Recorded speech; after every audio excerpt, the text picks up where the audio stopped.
Signs of the Southland for Monday, May 5th, 2025. Welcome back after a week off for your weekly, well, sometimes weekly dose of Georgia Tech numbers and words. My name is Akshay Easwaran, and joining me, as always, are Jack Purdy and Jake Grant. Gentlemen, a week off. How are you doing? What do we need to catch up on? Is there anything I need to do the needful on? This is a stand-up meeting. We're just getting we don't want to boil the ocean here. You know, it was weird tuning into ACC Network and seeing me on the TV, That's but right. being back on my couch in Atlanta. Congrats to all of our seniors out there, those who are graduating, things like that. Yeah, I was not in two places at one time, but I was in Louisville last Friday and Saturday for graduation. Well, not actual graduation, senior day and family type stuff. So that was interesting. It's a good town. I maintain that it pretty good food town, good long weekend town. That got a couple good neighborhoods and things like that to check out. I think this weekend might have been a little bit more famous celebration up there though. No, so go Yeah, I figure. feel like the Horsies kind of have a leg up on the any sport, literally any sport on Louisville's campus, because the football team does not draw 150,000 to its own games quite yet.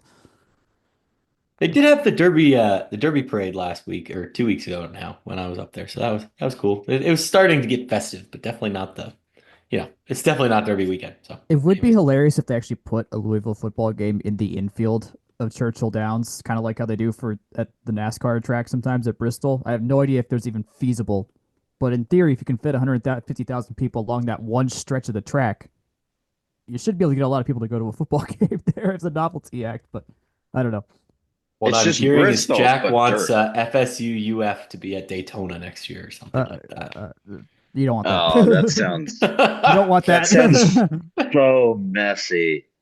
Yeah. Oh, that's so gross. My favorite part of the Kentucky Derby weekend, by the way, now that we've completely derailed what I wanted to talk about, is the NBC Premier League coverage doing their broadcast from Churchill Downs. Oh, that's funny. Yeah. And they're all four hosts are fully dressed up for the event. It's a remarkable piece of brand synergy, which is not really something I ever thought I'd say out loud, ironically.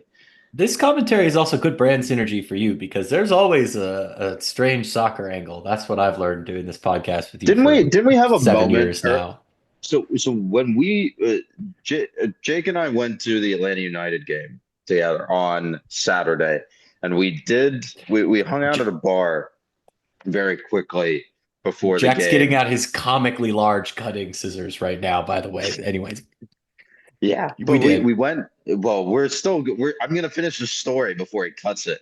So we went to a bar and there was a PL game on, and I remember you telling a story about about something airplane related and finishing, and it was not did not start airplane related, but it eventually tailed back to something aviation, and you dovetailed it very nicely with a full on Godfrey voice. Everything is airplanes. That Everything. that that's John Ostrower's quote. He's basically it's like his John Rothstein, like this is March type of thing. And everything is this is March, it's always March. So there you It's I'm always living. March. I'm not cutting any of this. It's go. always March, except when it's May, and except when it's May 5th, and baseball is still on. Let's talk about the fourth best ACC baseball team that came out a lot meaner than I thought it would be.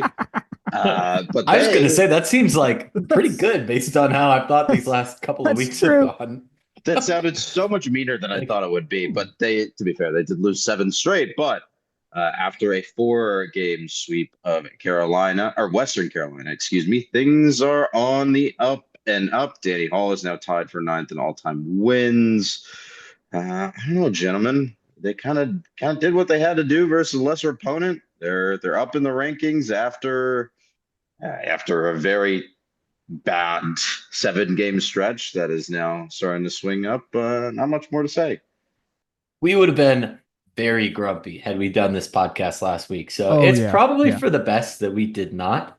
Um, I'll put it like this: they did exactly what they needed to, beating Western Carolina, taking care of business. Not obviously the strongest team on the schedule, but I think kind of putting a bow on the end of the 7 game losing streak is, I think Georgia Tech, blind draw. If you would have said 33-14, top 25 in RPI, or I guess top 30 in RPI, top 25 in Massey receiving votes in the coaches poll, that feels gut feel right, kind of where we had this team maybe on the high end of projections. So Yeah. I think the week of perspective has been nice. I think a lot of the same things are true about this team that have been true all along. It's just sometimes if you're a hitting team and you're not hitting, it's not like these 7 games were blowouts. A couple of them were, but the it I don't know.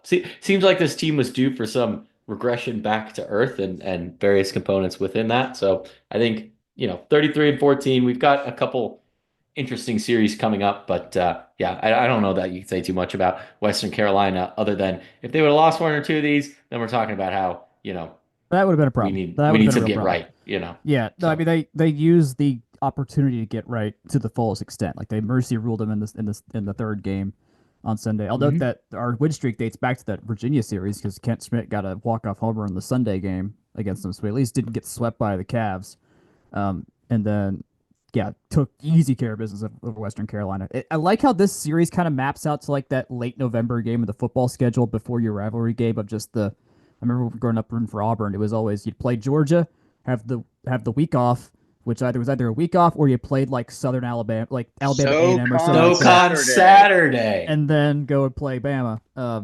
It felt a very similar kind of vibe here going into our season ender against Louisville next week. So, yeah, in terms of also in terms of like just the general like where we stack up for this team, I saw in the notes they sent after Sunday, the bullpen's at its best overall like ERA performance in like 10 years right now as a team. So like we're getting about as good of a pitching run as we've had, and it's still getting keeping us at this level despite subpar Well, hitting up and until this weekend. and outside of Tate McKee, I think our starting pitching has been the truer question mark. But for a staff that's been retooling, reloading, arguably feels like it's been retooling, reloading since 2019, but Yeah. neither here nor there. But for one that's retooling, reloading, like having a guy that can get, a little bit of length and having then, 2 or 3 or 4 of them, that's the tallest order maybe in all of baseball, right? Right. That's the difference Right. between a good team, a 2 seed question mark, Hmm. maybe high 3, low 1. Like that's that the Georgia Tech volleyball of the last 4 years of baseball teams, where Yeah. you're pretty good across the board. Maybe you have one thing that you're exceptionally standout as. Hmm. And I would argue that the starting pitching is the hardest part of that. One thing Yeah. I did want to, kind of run past you guys.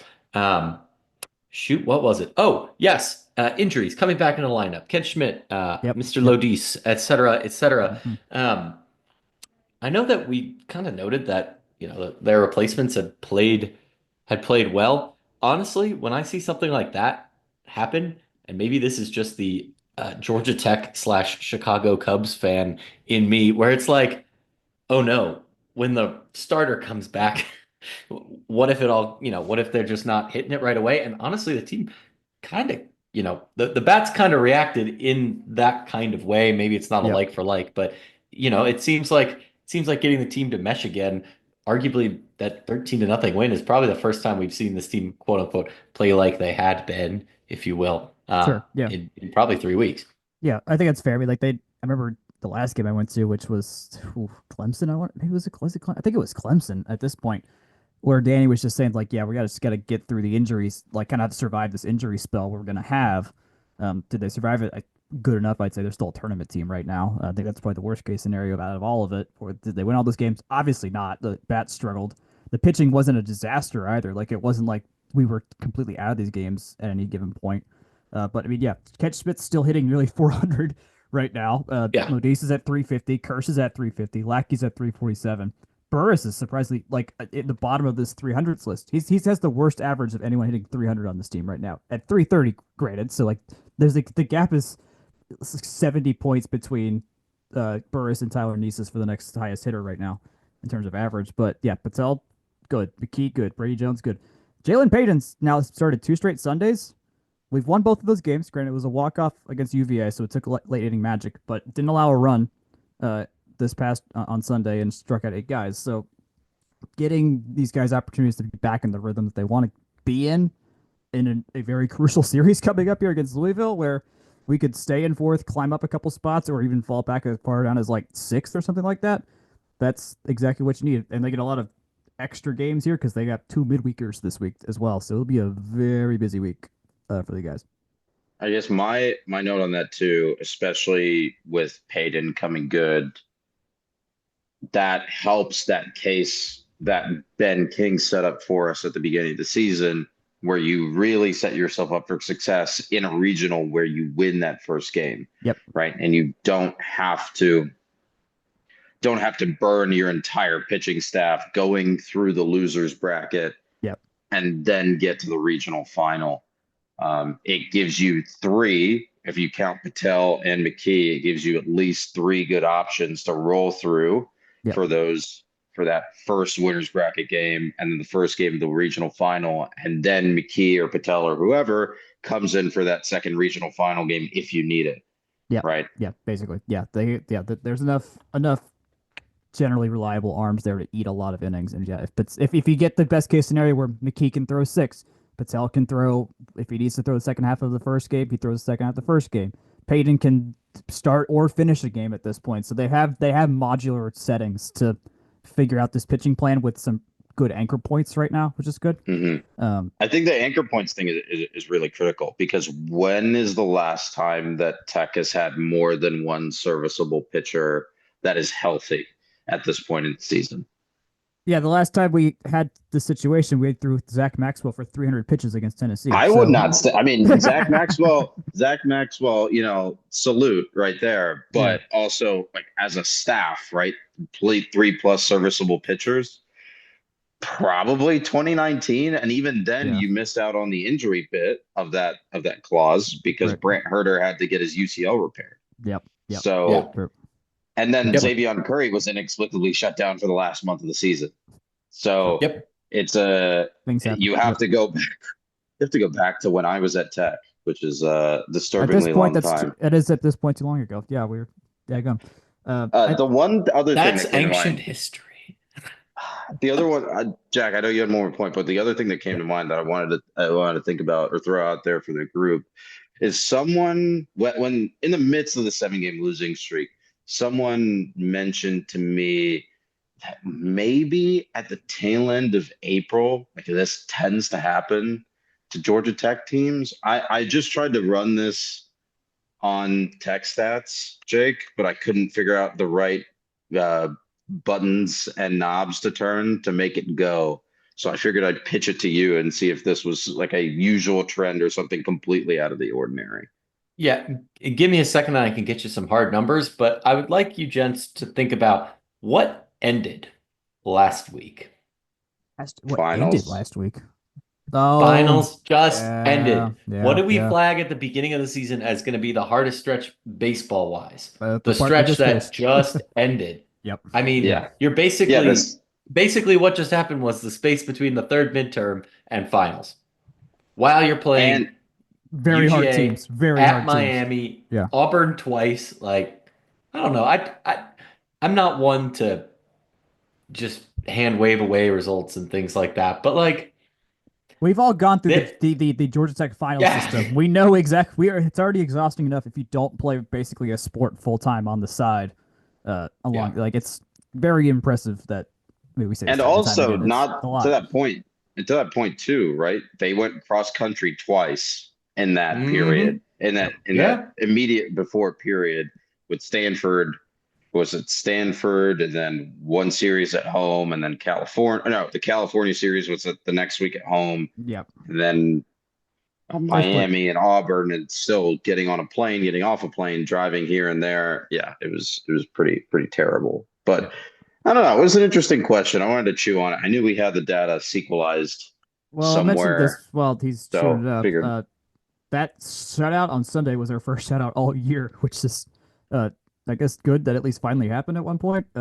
We haven't had all three starters get the win in a series since 2020, which that feels crazy. But again, when Now, Jack, pitching wins. You know what we pitching, say. we know it doesn't matter. But at the same time, you would have thought against in any of these other northern teams coming down early in the season kind of series, we'd score enough in the first two innings to where it kind of just does the trick. But no, that just hasn't happened quite yet. Burris is 2 homers away from top 10 in program history. He's up to 40 now.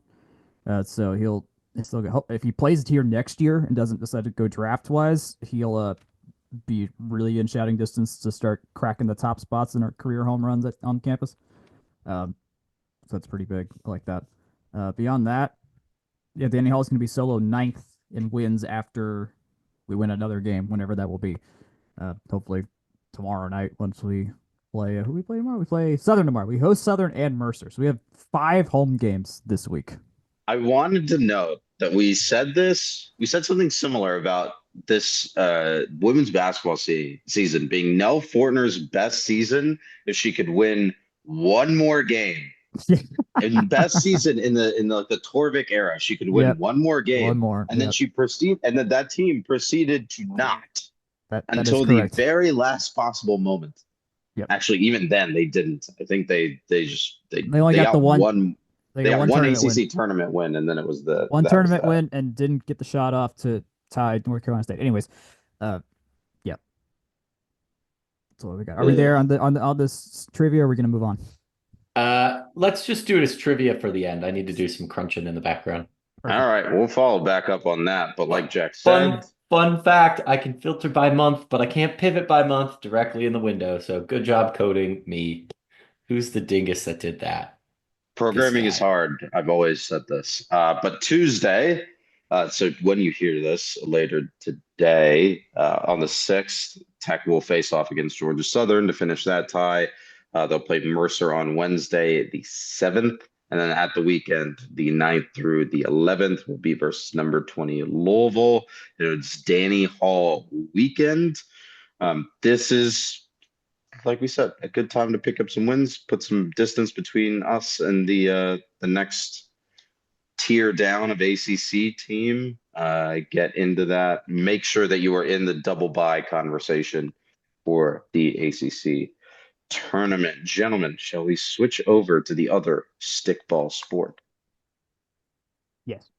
Yes, sure. We shall. The 26-21 softball team has finished up. I guess they had a week off because the ACC softball schedule is weird. 26-21, 10-11 in the ACC. They are the 8th seed in the ACC tournament that starts on Wednesday. We'll talk about that matchup in a little bit. I think the foremost thing to talk about, since they didn't actually play games, is their NCAA tournament standing. Actually, Jake, you ran the USI numbers for softball and then collected some other metrics from across the cinematic universe of analytics. What did you find? My train of thought has just been driven straight into a ditch because I just learned my town has an ice cream truck because it is parked outside my office window. So if you hear any strange music in the background, that's the ice cream truck. So fun. Anyways, postseason metrics. I would say that the upshot is Georgia Tech is in bubble range. Whether that is the good side or the bad side depends on which of the metrics that you're taking a look at. I would say that, internally, our numbers, USI, we do like a good strength of schedule metric. Georgia Tech has played a fairly tough schedule. That's one thing we've flagged against the UNCs of the world, things like that. Georgia Tech is in the last 4 in. It's the 4th to last team in by our numbers. Again, getting some bump for that strength of schedule. But if you look at somebody like Massey, somebody who power ranks all 64, well, not all 64 teams, all 300 and whatever teams, if you imply a field of 64 from that, kind of assume you got 31 auto bids and how many of those auto bids are in front of Georgia Tech in the rankings, it puts Tech 5-6 spots out. So I would say that that's probably a gut feel for where we would kind of say. If you asked me 2 weeks ago, I think Georgia Tech's record and resume looked pretty good. All those wins still stand. The problem is their last 4 games have not been well, they've ranged from loss to really bad, and a Hit them hard. 19-0 drubbing by Clemson at home is not something that you want to end the season with. That is a big thing to circle and say, hey, that's the kind of result that'll get used against you. That being said, I think Georgia Tech is in a fortunate position, as weird as this sounds, being able to play a first round game, right? They're what, eight seed? And Cal's the ninth seed. Either way, they're in the 8-9 game. Cal is a team that's pretty good. They've been in the realm of tournament team for several years, and I think that's probably kind of similar to how they would have slotted at the time we played them. You get the chance to avenge that result, show some improvement, and then if you win and get that positive result, then you're playing Florida State, who of course is a great resume win if you can pull that off. And hey, I've seen Florida State look very vulnerable, having watched them play a lot in the last 2 weeks. So maybe Georgia Tech has a path to a win there. If Tech goes 2 and loses, I think, having said that's a Cal and a Florida State win, I think I get a lot more positive about their prospects. If you go 0-1, I think that's a little tough. I know that's kind of a ramble. I can still hear the ice cream truck in my ears, so like my brain is all fried right now. Well, I'll stop you there. Yeah. I hear every fifth note coming out of that thing. The question I have is, so before that Georgia game, we were supposed to play 3 games at Florida State. They got canceled very tragically. If we had played those games, irregardless of result, that in theory that would have helped straighten the schedule and probably our tournament resume just by the fact we played 3 games against a top 10 team late in the season. Yeah, but again, that's the logic for Clemson. Clemson is just Florida State, but minus a peg, right? You're adding 3 losses to the loss pile if you do lose all 3 of those games, and I think that kind of goes to my point of, you win one of those, pot of UGA and Clemson games, then maybe you're feeling at least just a little bit better. Right. Like I said, it's not the end of the world. They're 26-21, again, having played a pretty tough schedule. I do want to pull. Yeah. Okay. So Massey has their strength of schedule at about 28th in the country. I think that matches up a little bit below what the NCAA has, but if you give me 2 seconds, I'll check that number too. It would have been better in that case. I'll note we haven't won since April 12th. Yeah. That's not the kind of, last X number of games that the selection committee wants to see, right? Obviously, there's other considerations and things like that, but we haven't scored more than 2 runs in a game, 3 since the 13th. Yeah, Tech is 3-7 in their last 10. They're 40th in RPI, and then strength of schedule. This is great podcasting. 13th in strength of schedule by the NCAA. So again, tough schedule, but. Yeah, that number almost gets reflected back into an RPI or the various components that go into USI, right? Like you're still on the bubble because you are 26 and 21, and while a lot of those aspects are pretty good, and there's a lot to be positive about some of the resume metrics that Georgia Tech has, and I'll run down a couple of them real quick just for everyone to be on the same page. Georgia Tech is 7-1 against RPI 101 or higher. That one loss is a 6-0 loss at Pittsburgh. Pitt's slightly better than they've been. I think they're the 12th seed in, so they did qualify for the ACC this year. But that's their essential, I guess, Q4 type of equivalent loss. More notably, maybe Tech is a combined 5-16 against the RPI top 50, but it's really that 4-9 against the top 25 that's helping them out a lot. Cal is one of those wins, so who knows what happens to the team in the next day or two. But you do also have good win against Stanford, 2 close games against Stanford that were losses, a win against Oklahoma State, and a win against Auburn. So all that to say, you flip some of those results, maybe you're feeling a little bit different, but 1-7 against the RPI 26-50, maybe that's where it starts to be like on edge. But they played a lot of good teams, and they've mostly taken care of work in that RPI 50 and higher being what did I say? 7-1 and then 14-4 against 50 to 100. That's a pretty meaty base to build that resume Yeah, from. it's good. I'll note the one game we did beat against Cal was a game where they did the Voiles Norden combo. And Norden ended up Mhm. throwing 4 innings in that game, which was she was throwing by the when we were losing in that game. We had a 5-run fifth to get ahead in that Yeah. game. So it'll be. I mean, we have mentioned it before. We kind of have a single strategy to beat really good teams right now, and it's Mhm. throw Voiles as long as you can go, and then throw Norden in there afterwards. And then if you have to go to a third pitcher, hopefully it works. Probably Caulfield, and hopefully it works out pretty well. But in the end, it's going to be down to how well is Voiles going to do in the circle, because the hitting can be there, but it hasn't been the no, you can count on us to score 5-6 runs a game. Just the recent form just hasn't shown that, so it's all likely going to be down to what Voiles can do against that lineup. Yeah, pretty much. Last thing on this, it's something fascinating that I found digging through the D1 softball website earlier while preparing for this podcast was that they have a Synergy Sports stats page or Synergy Sports leaderboards, including a wins above replacement board.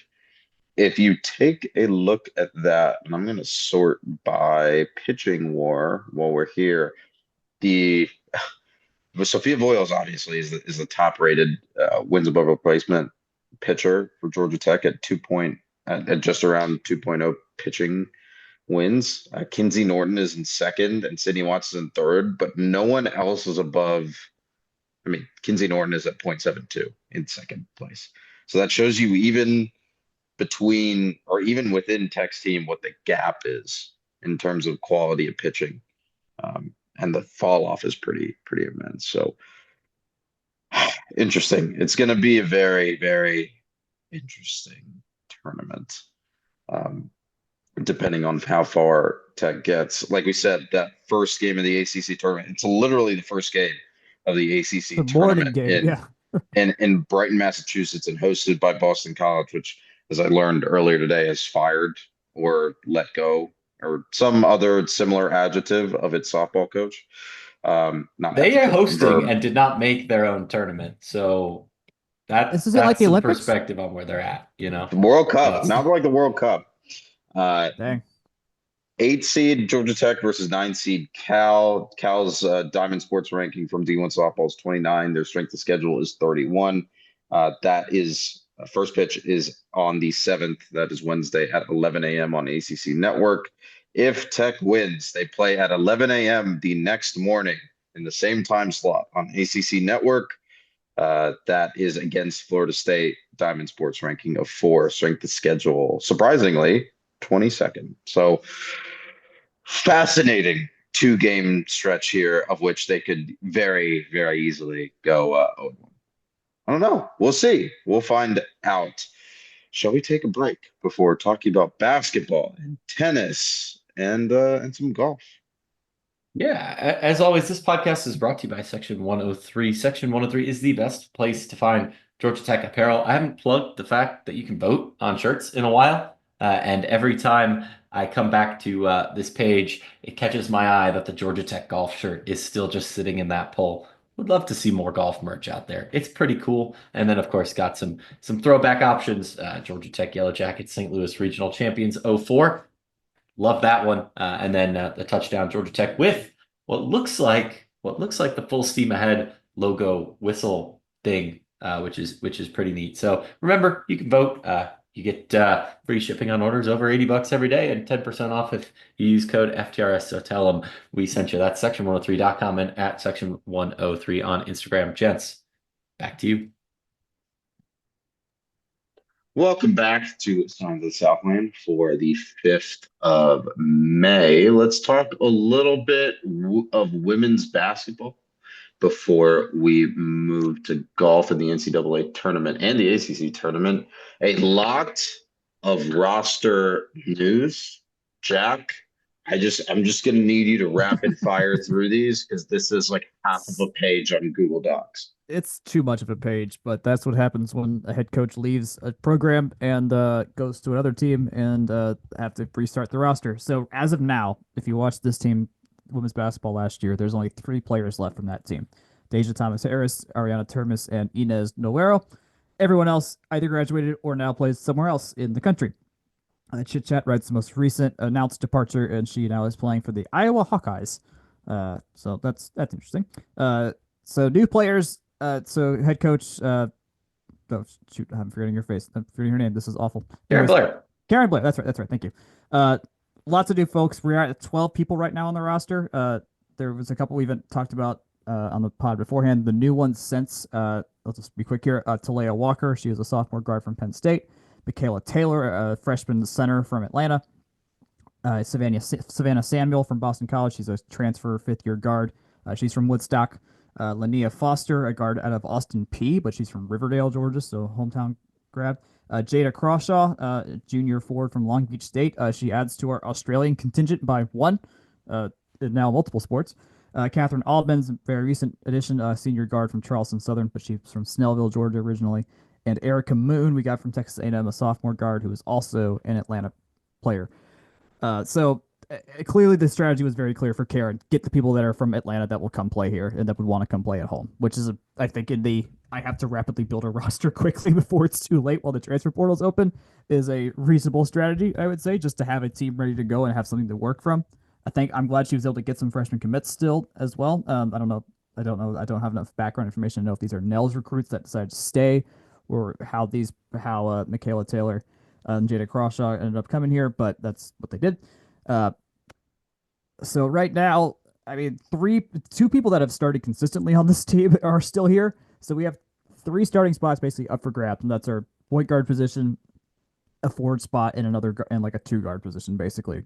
Termes plays center, and Noguero is kind of like a forward guard kind of mashup there. So what this team is going to look like, who's going to do what, I literally have no idea. Most of these players were not starters on their past teams. These were bench players, especially for Savannah Samuel, notably. This is not the first time this is not the third time in the last 4 years we've had a 5th-year guard from a Boston college, not necessarily just Boston College, come play at Tech. And that's had meandering results. Savannah was the leading scorer off Boston College's bench last year, so at least she's, actually she's done some stuff and played ACC basketball, but otherwise no one from the ACC is coming on this roster. So I think the best thing is that Karen's got the roster built up quickly for the summer for practice and things like that, I'm sure that was mission number 1, was just have a team ready to go, and that's what she's got. And the assistants she's hired has seemed to be pretty good. I know the guys on Twitter that follow the team regularly are pretty excited about her assistants that she's hired. All in all, I'm not panicking. There's no reason to panic. There's just a lot to discover so far, and once they start playing games and see how they stack up, yeah, I think that's where we're at. We'll have to wait and see. I feel like I have absolutely no priors I can go with right now. It goes back to what I mentioned. Like, most of these players weren't starters. Like, we don't really know what they look like on a full scale, full team kind of thing. They're all brand new. I mean, I mentioned this at some point ago. Like, a quarter of college basketball's players in the women's game all went in the transfer portal. So it's just like, it's just an insane number of people to shuffle around and see who lands where, kind of thing. So I hate that we have to just recycle 3/4 of the team year after year because of the circumstances with Nell. But here we are. Should we mention what happened with Nell today as well? Speaking of Nell Fortner, Jack. So I remember her very clearly saying that she was probably done with coaching, at least in the college game. And it's the at least in the college game part of that sentence that matters most. As today she got announced as the new senior head coach for the Canadian women's national team. So she will be the rare person, if the first person ever, to coach both the U.S. women's national team and the Canadians women's national team. I hope to God she does not lead Canada to gold medal glory. Probably won't against our team anyways. But nonetheless, yes, Nell Fortner, after a 1-month break of not being a head coach of a basketball team, is now back to being a head coach of a basketball team. Granted, I'm sure the Canadian team is a much less stressful experience, considering you don't have to worry about NIL and all the other crazy stuff that makes NCAA head coaching a full-time job and then some. So I'm sure she's happy with that. But yeah, that was not what I expected. I was fully expecting like a media move or some front office role or something, maybe back into the WNBA. I don't know. But no, she's going to keep coaching. and so at least through the 2026 World Cup for women's basketball. Fascinating move. I'm not sure that I have any major thoughts on it other than They got a good one. Like, good job by yeah. Canada. Like, that's legit. Like, that's about as good as someone you're going to get in terms of experience and just knowing how to get a program back on its feet as well and set it up for success after she's done, which I assume won't. I assume she's not going to like coach there for like 6-7 years or whatever like that. So, if I don't know the state of Canadian college basketball, I mean women's basketball, I know their men's team is in Well, very good yeah, they're shape right still now. going to pull. I mean, how this works for both, I assume, is just they're still doing the same thing that the men are doing, where they're pulling from the NCAA system. It's not like Exactly. the Yeah. youth sports system in Canada is minting WNBA talent here. No, it's a little bit more grassroots compared to how the American system would work and things like that. So, yeah, it'll be cool to see. I mean, I'm very curious to see I mean, it's been 25 years since she won her gold medal out in Sydney, and when she was last an international head coach, and a lot has changed since then. So it'll be very interesting. I'm curious to see as just she talks to the media, like what she notices that's changed, how it's different from her time coaching the U.S. and things like that. It's just being a rare person to be in this position of coaching ladder twice and so far apart with the lifetime of basketball in between. Very interesting. Fascinating. Very, very fascinating. There was some news, just to very poorly transition this over. There was some very interesting news on the men's basketball side of the practice facility. Jack, you want to dig into that very quickly? I do. I forgot this dude's name already, but we have Pele's nephew as a commit to Georgia Tech. I forgot to grab this dude's name, but yes, literally Pele. He's German. He's a German Brazilian, I believe. So we're back in the Julia Bergman wheelhouse of uh dual country stuff here. I know Akshay's looking for the name, but yes, we had I am. another Is recruit. it Davy Ramagan? That sounds right. I'm gonna have to dig around for what actually the situation is here. But yes, a German international, a 6'2" point guard. He's got his own NBA draft website. Plays for Rheinstars Köln. Cool. Ryan Okay. Stars is a great name. That is. It's good. I don't know. Maybe it's my particular age going like, oh yeah, Vine Stars, Ryan Stars, perfect. You know? Rheinstars Köln. I can't even say Oh Köln no, with a German accent. I'm sure I've just committed an ism. Kuhn. There's an OE sound to it. Anyways, I wonder if they use the goat logo that FC Köln uses, but that's besides the point. I'm just saying there again, Pele's nephew, FC Köln, there's always a soccer connection. I'm just saying. There's always a soccer connection. Somehow, some way. I think that's it in terms of basketball news. Shall we switch over to golf very quickly? Let's talk about the ACC championships. They were in Bowling Green, Kentucky last week. oh, I think a couple I learned weeks ago something now. about Bowling Green, Kentucky. I need to share with the world. On the drive from Atlanta to Louisville, there are 8 oversized U.S. flags as you drive through Bowling Green in like a 5-mile stretch, and I don't think there are 8 total the rest of the way. So that's the kind of hard-hitting analysis. That's my Bowling Green fact. I got nothing on the rest of this other than some postseason observations, post Wait. ACC talk. But you have the other one. That Bowling Green University isn't in Bowling Green, Kentucky. It's in Bowling Green, Ohio. But there is a university in Bowling Green, Kentucky. It's called Western Kentucky. That's I'm right. sure you've heard of those guys. Isn't it great? Isn't college geography just perfect? No flaws. Nothing Good job, confusing about everyone. it. No It is the confusion. western part of Kentucky, though. This is true. They They're got not that wrong. going. They're not wrong. So it's not like country roads? Oh, we don't have time to get into that one now, too, do we? I'm so glad you got that reference. That was such a good pull. Anyway, Georgia Tech made the quarterfinal round. They fell to UVA in that round, unfortunately. They are slotted as the 5th seed in the Auburn Regional of the NCAA tournament. That will start next week, next Monday, in fact. So we'll keep you posted on where they go from there. Tennis update time, gentlemen. Jake, do you have this one for us? Yeah, I can roll with this a little bit.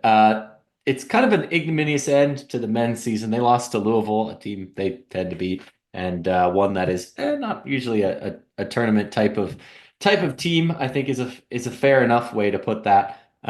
Their season is for all intents and purposes over. The women, they did make the NCAA's. To cut a long story short, they did win in the first round, made it to the round of 32, where they lost 4-0 to the school out east. It feels like it's been a long time since we've beaten the school out east, and that's where I'll leave that one. I think we've kind of said what we normally say about these teams. We'll let this year go off into the sunset, I think. Yeah.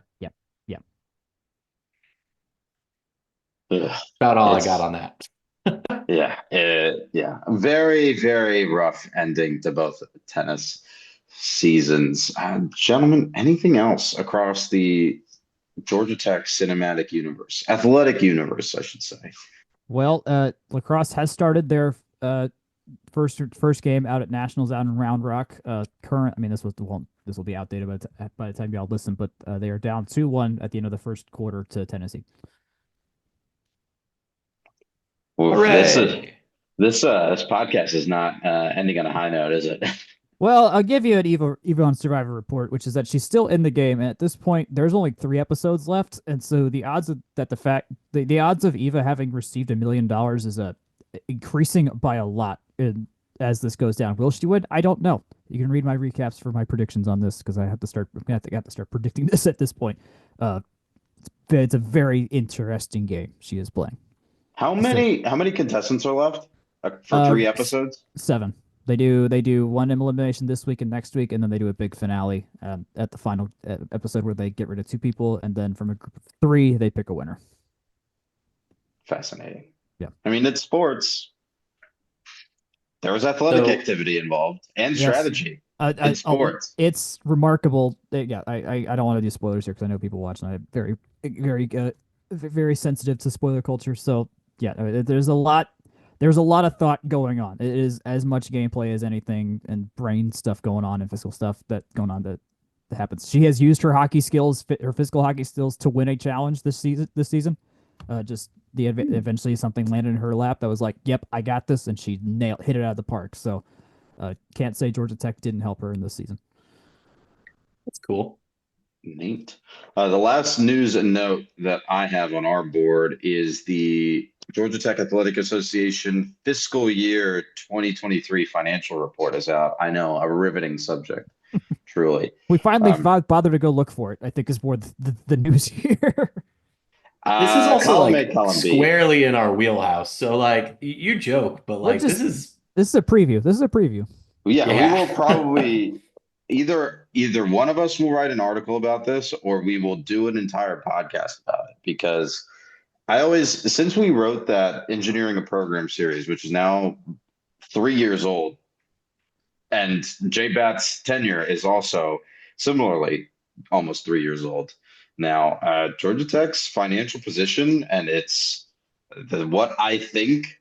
This is speaking for me. I don't know about either of you, but what I think of its financial position, both of those have improved substantially, which is not something I really would have expected to say at this point in 2022. No, it's been Jay has. I mean, look at it. You can track his interviews. Things he said, like he knew what the job was getting into it, and has said like they want to get Tech into a success. They want them set up for success into the future with however the landscape of college sports could look like once the House settlement gets finalized and things like that. And he is. I mean, some of them we haven't enjoyed every single move, a la the clean old-fashioned hate and some Mercedes move, but that dude's just getting bags where he can get them. Like landed that massive deal with Hyundai. That's a big financial windfall for the Athletic Association going forward. And it's money they'll need for basically everything.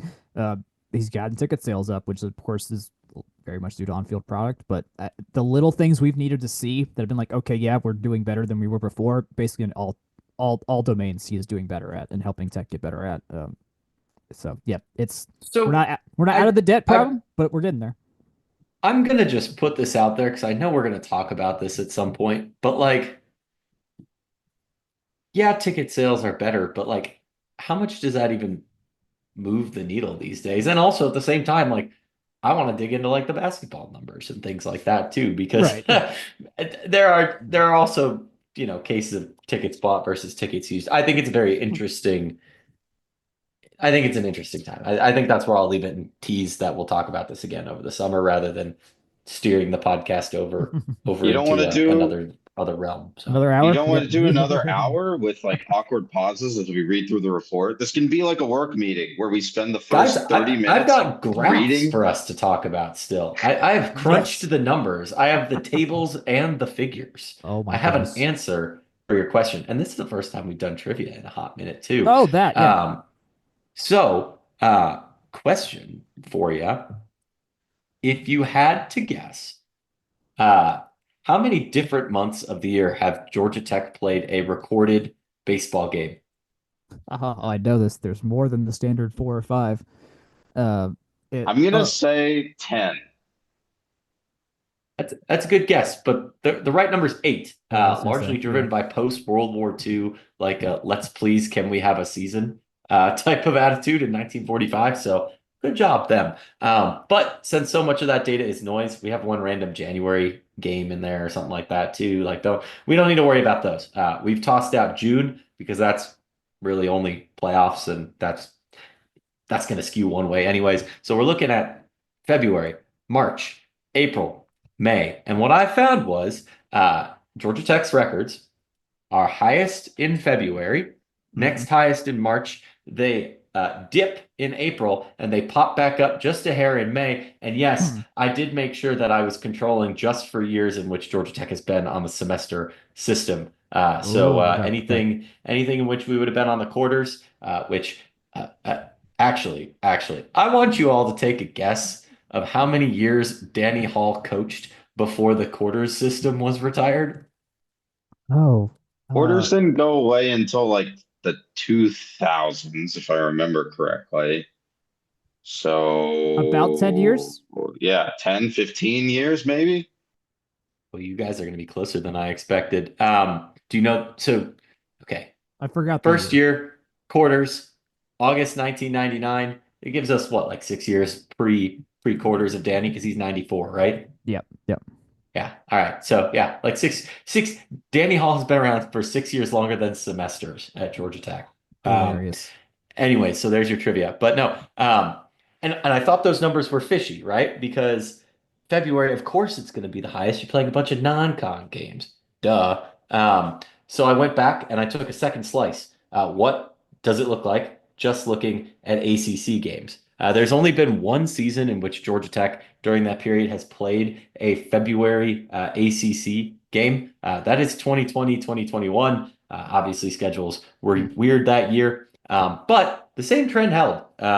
On average, since August of 1999, Georgia Tech has had the highest conference win percentage in March. It's dipped in April and then popped back up in May. So obviously, there's probably a lot more that goes into it than just that. But those numbers do hold non-con and ACC. So interesting data point. Akshay, thank you for the side quest, and that'll be that. I'm always good for a side quest. This is my main goal in That's RPGs your to main only do quest. side quests. The side quest we can recreate the main quest in the aggregate, Jake. We have like 3 jokes, don't we? I would say it's like probably a good starting 5 of jokes. I think we could Okay. expand to, I don't know, we could do a starting 11 of jokes if we You really you get a thought about starting it. 11 of jokes, and now everything is soccer. Great. We brought it back around to the start of the podcast. Amazing. We're down Yeah. 3-2 to Boy, Tennessee now. Okay. womp womp. All right, Delightful. There's a we lot of need to laps end left to this. play, so There is. yeah. Yeah. Well, let's get cooking on the end of this podcast, and then we can all go watch the lacrosse. Jake, take us out, please. Yeah, as always, this podcast is brought to you. It's from therumbleseat.com. You can go there. You can check out all of our great writing from not just us, but also the rest of our staff there. You can email us from therumbleseat@gmail.com. Summer is nigh upon us. If you have special topics, guests that you'd like to hear from, things like that, let us know, and we'll do our best to get them in the mix. You can find us in the meantime, on Blue Sky at FTRS the rest of Blue Sky stuff. I'm there, as is Jack and Akshay. You can find Section 103 at Section 103 on Instagram and section103.com. You can find us on Facebook, Instagram, and YouTube at From the Rumble Seat as a site. As always, please tell your friends about us. Let us know what you'd like to hear, rate, review, subscribe, and do all those things. It really does help us out. And in the meantime, we'll talk to you next week. Good night, good luck, and go Jackets.